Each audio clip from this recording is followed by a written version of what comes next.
Welcome back to the Biz English channel, everyone. I am so pumped you're hanging out with us today. Absolutely. It's great to be here. We've got a fantastic topic lined up. We really do. And hey, before we jump in, you know the drill. If you want to master professional English and actually sound confident at work, hit that subscribe button right now. Yeah, definitely subscribe and drop a like on the video while you're at it. For sure. And we want you engaging today. Get ready to share your opinions in the comment section below because we have a challenge coming up for you later. We do, and it's going to really test what we cover today. All right, so picture this. You are sitting in a high-stakes meeting, or, maybe you're just grabbing a coffee with a colleague whose respect you really want to earn. Oh, yeah. We've all been there. Right. And suddenly they turn to you and ask for your opinion on a really complex issue. And the crazy thing is, you actually have a brilliant thought. You know exactly what needs to be done. Exactly. So you take a breath, you start talking, but then right around, the halfway point of your sentence, you just freeze. The dreaded freeze. The words just jam up.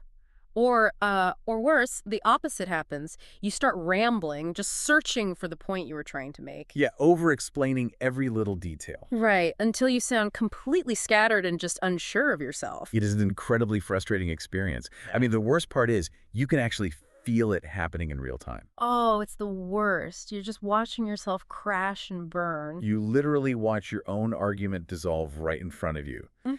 And you can see the other person's attention just drifting away. Exactly. It's agonizing. But listener, here's the core mission of our video today. If this happens to you, I want to tell you directly that it is not because your English isn't good enough. No, not at all. It is not a lack of intelligence, and it is usually not even a lack of vocabulary. We're looking at some amazing linguistic insights today that point to one specific culprit. You aren't lacking words.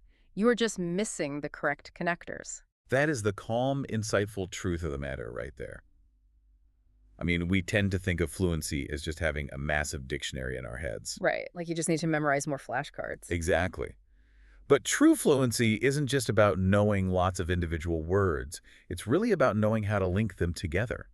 It's about the underlying architecture of your thoughts. I love that phrase, the architecture. Yeah, so today we're going to look at a very simple architectural structure and the exact vocabulary, these linguistic connectors that you need. The structural beams, basically. Exactly. The ones native speakers use to make their opinions sound polished, persuasive, and completely professional. It completely eliminates that feeling of over-explaining. Okay, let's unpack this because I really love the idea of an architectural structure. It's a great way to visualize it. It makes it sound like we are building a house with a solid foundation rather than just, throwing a handful of words at a wall and praying that they stick. Which is what most people do when they panic. Yeah. So before we even get to the specific vocabulary words, what is the foundation here? Why do we freeze up in the first place? Well, we freeze primarily because of cognitive overload. Cognitive overload, okay. Right. When you are asked for an opinion, your brain is suddenly trying to do two things at once. It is trying to figure out what you want to say, the actual idea. Oh, the content. Yeah, the content. Yeah. And it is simultaneously trying to figure out how to structure it. Oh, wow. Yeah, that's a lot of processing power. It is. And if you don't have a pre-built framework for the how, your brain just shorts out. That makes so much sense. So the foundation to fixing this relies on understanding that native English speakers naturally use a highly specific three-part structure when they express an opinion. Okay, a three-part structure. I am taking notes. If you adopt this structure, your listener will subconsciously recognize it as logical, and you offload the pressure of figuring out how to build a sentence on the fly. Which frees up your brain to just focus on the brilliant idea. Precisely. So what are the three parts of this structure? Step one is to state your opinion directly.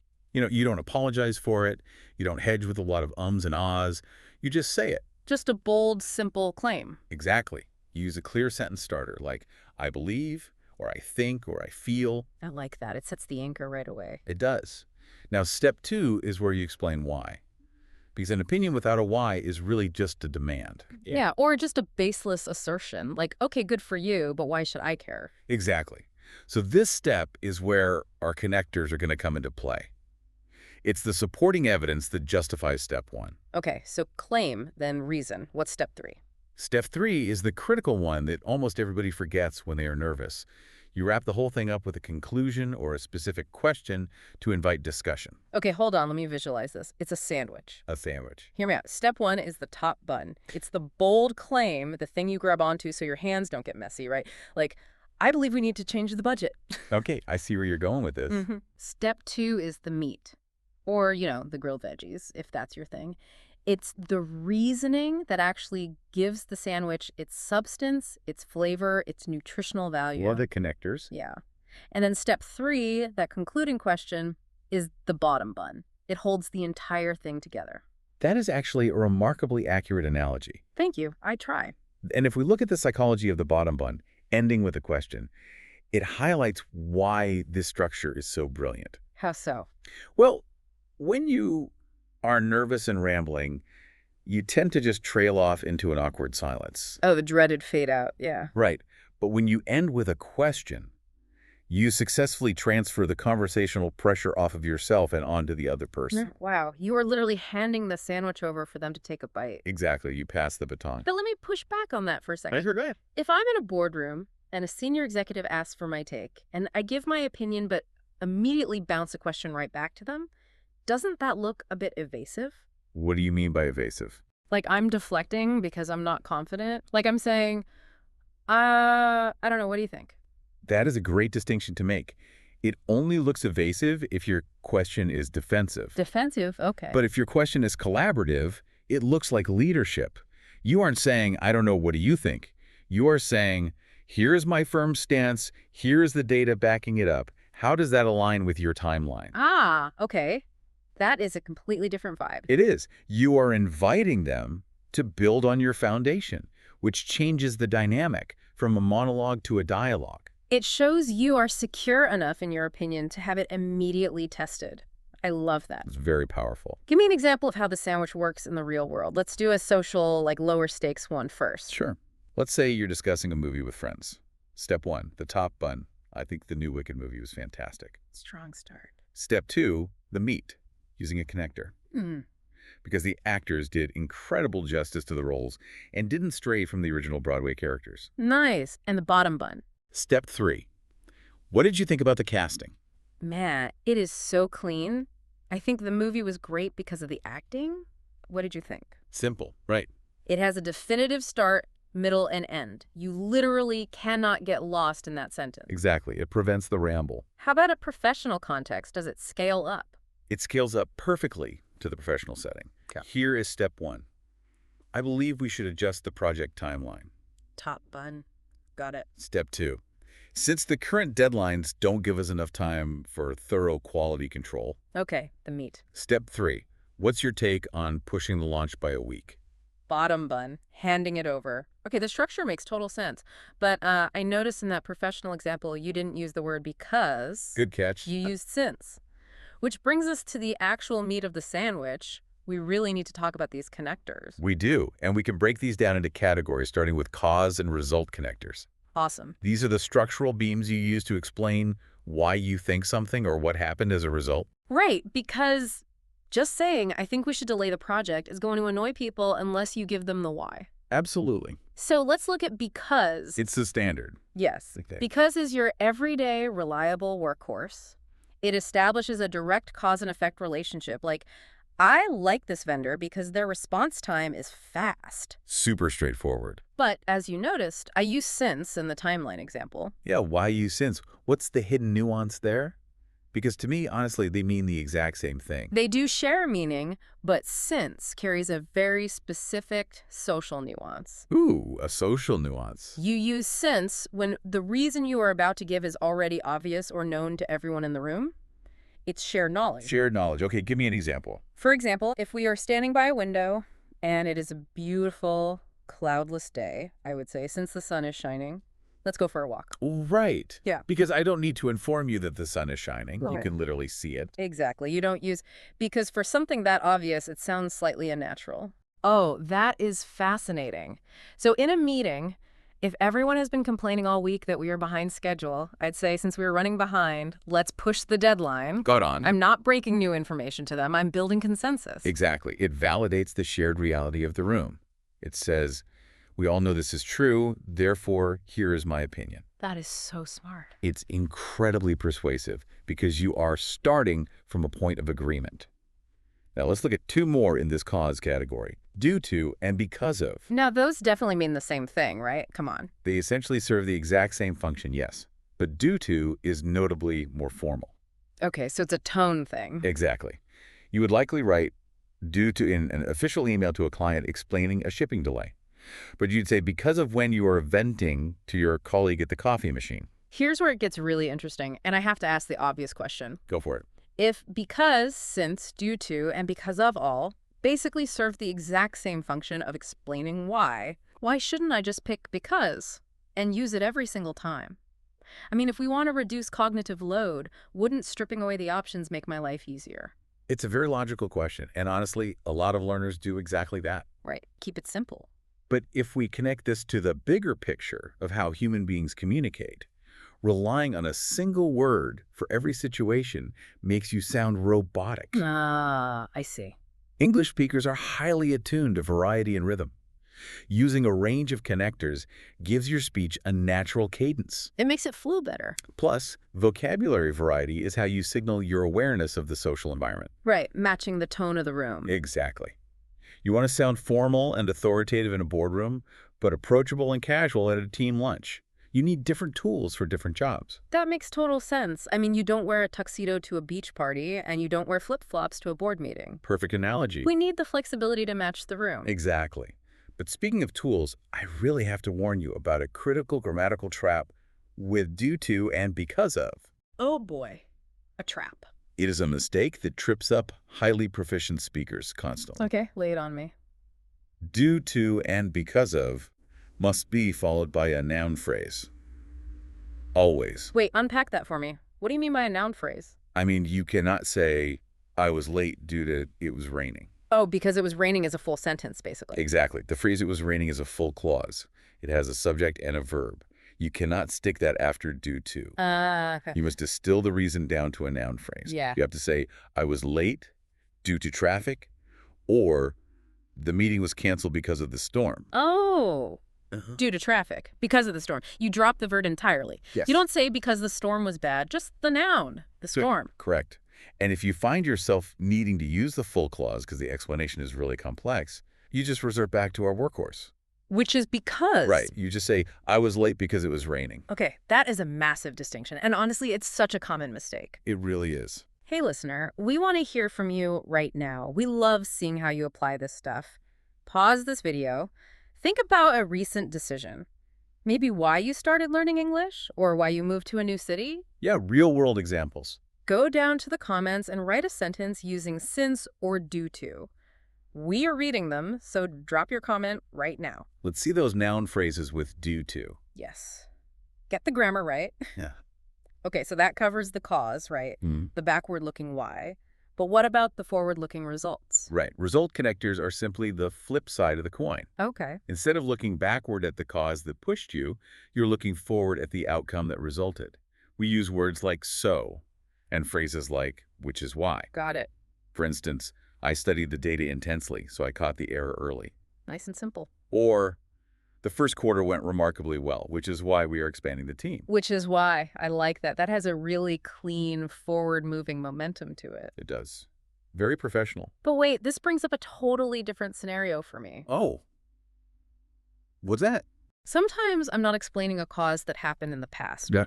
And I'm not explaining a result that just happened. Yeah. Sometimes I need to explain a goal, like something I haven't achieved yet, but it's the actual reason I'm taking an action right now. Ah. That leads us perfectly into the next layer of our architecture, purpose connectors. Purpose connectors. Because explaining why something happened in the past is entirely different from explaining the intent behind a decision you are making right now. Exactly. When you want to spotlight your goal, you need purpose connectors. Because if I use the wrong one, my boss might think I'm talking about an accident rather than a brilliant strategy. Exactly. You want to own your strategy. So what is the toolkit here? We have three primary ones. The first is in order to. In order to. This is formal. Yeah. And it heavily emphasizes your deliberate intention. Like, I am reorganizing the server files in order to streamline our weekly reporting. Very professional. It sounds like you are completely in control of the situation. It really does.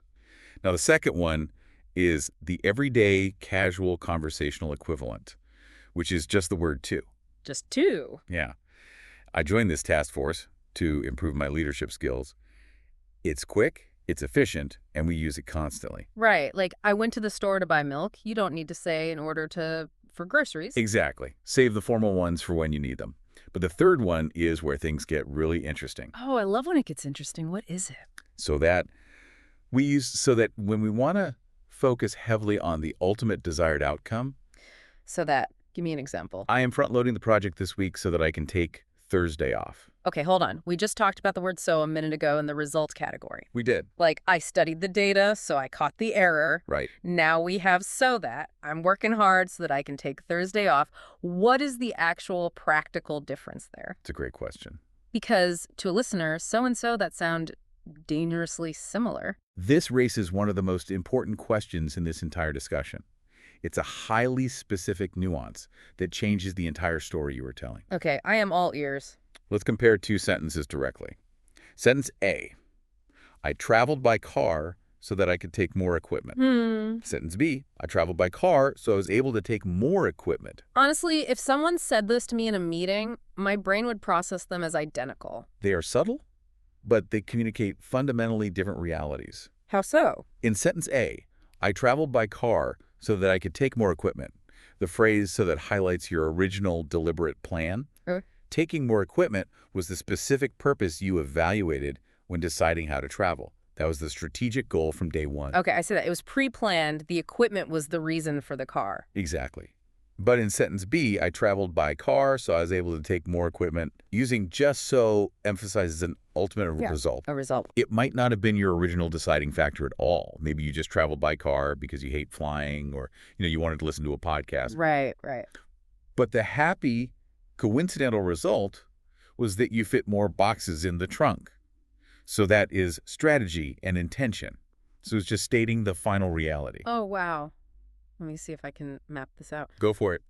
So that is essentially like holding up the architectural blueprint of a house to your boss. Yes. It's showing them exactly what you plan to build and why.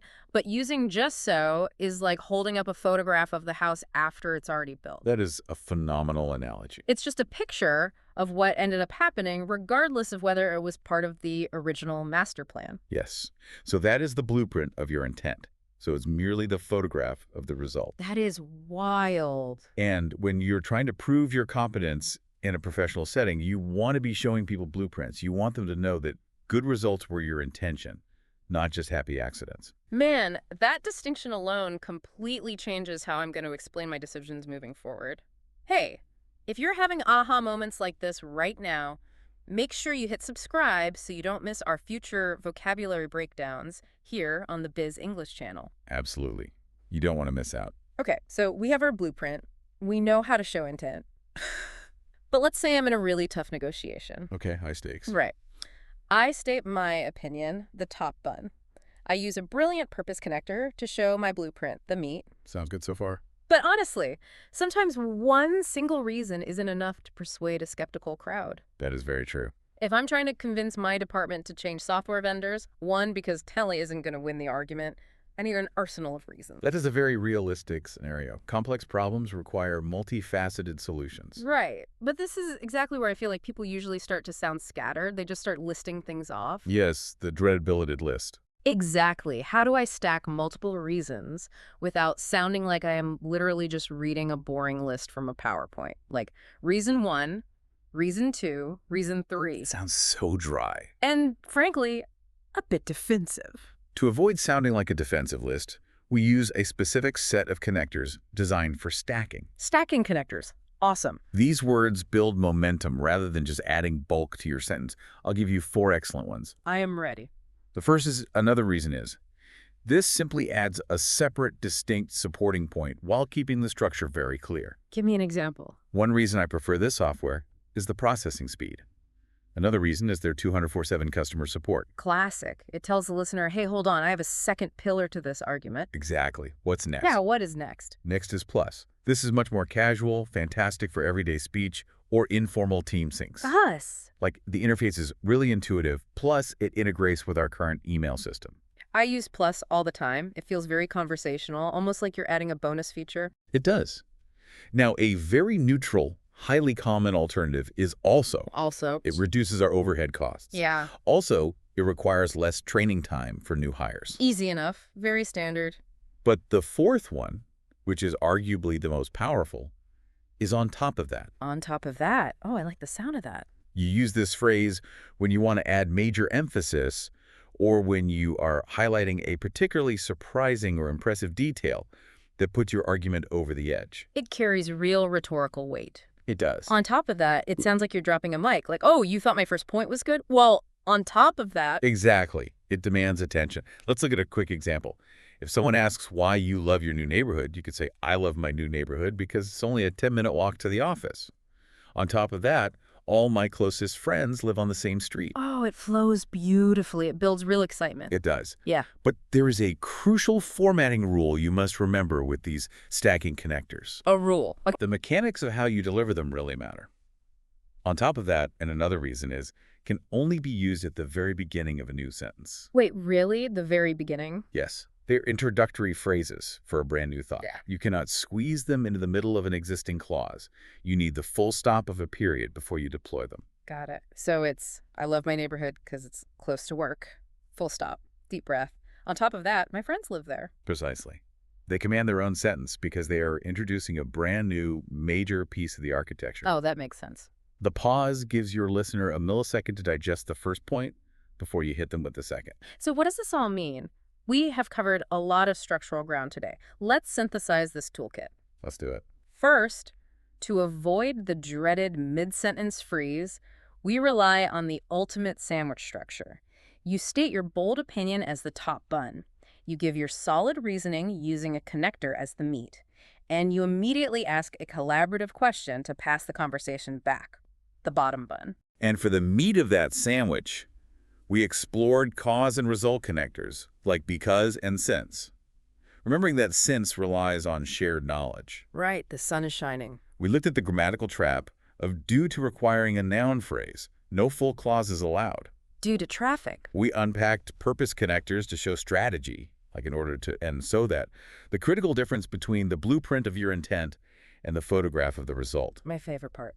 And finally, we learned how to stack multiple reasons using phrases like plus and on top of that to build momentum without sounding like a grocery list. It is an incredible toolkit. But, listener, I want to remind you right now, do not try to memorize all of these nuances today. Yeah, please don't. That would just cause more cognitive overload. Exactly. Do not overcomplicate your next meeting by trying to juggle 8 different connectors. Just pick 1 or 2 that resonated with you today. Start small. Maybe actively try using since to build consensus in your next team sync.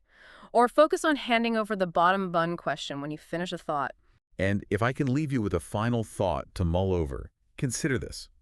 We have spent this entire video talking about how this architectural structure changes how other people perceive your intelligence and your competence. Right. But the truly provocative thing about linguistics is that it works both ways. What do you mean? By forcing your thoughts into this logical framework, opinion, connector, question, you aren't just decorating your speech.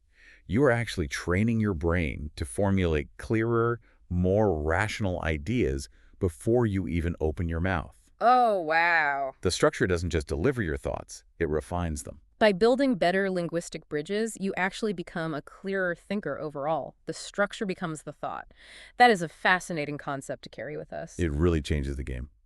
Well, that is all the time we have for today's discussion on the architecture of spoken opinions. Thank you so much for joining us as we unpack this. It was a pleasure. Next time you are in a high-stakes conversation and someone asks for your take, remember, you don't have to freeze. Just build your sandwich, lay down a solid bridge, and confidently pass it right back. You got this. Thank you for tuning in to the Biz English channel. Emphatic reminder, hit subscribe, like the video, and don't forget to leave your practice sentences using since or due to in the comments. We can't wait to read them. We will catch you in the next one.